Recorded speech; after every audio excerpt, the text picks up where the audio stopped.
Kamala Harris, she is a Democratic senator and presidential contender. She tweeted out this morning. I want to show this, the essence of what I want to talk about within this tweet. She says, "We need a president who will confront the issue of climate change head on and base decisions on science fact, not science fiction." Mark, is this idea, this 97% of scientists agree that man is creating the changes in our climate, is that scientific fact or is that scientific theory? That's a scientific con job. In fact, I have a whole chapter in my book, The Politically Incorrect Guide to Climate Change, just on the 97% claim. It was actually invented so that the non-scientists could just silence debate of anyone around them. Like, hey, all scientists agree, 97%. Who are you to challenge that? And this claim was quite literally pulled out of thin air, in the words of one United Nations scientist who did an analysis of it. It turns out in one study, 97% of scientists wasn't even 97 scientists. It was 77 scientists, and they were anonymous. We don't know who they are. We don't know their affiliation.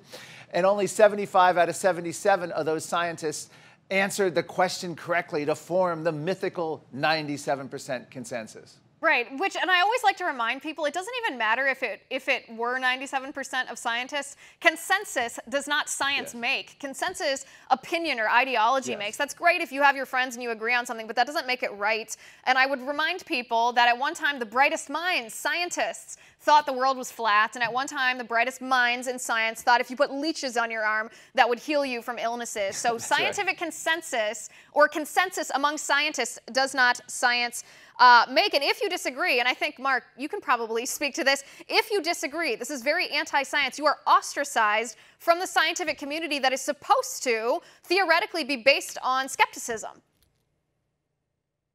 Yes, and that's the thing.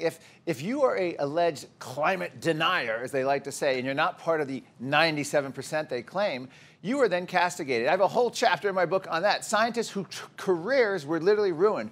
Interesting case in point, Joanne Simpson, Dr. Joanne Simpson, the first woman PhD meteorologist in America, worked at NASA. She worked there for decades. Right after she retired, she said, "Now that I'm retired, I can finally say it. I'm a global warming skeptic."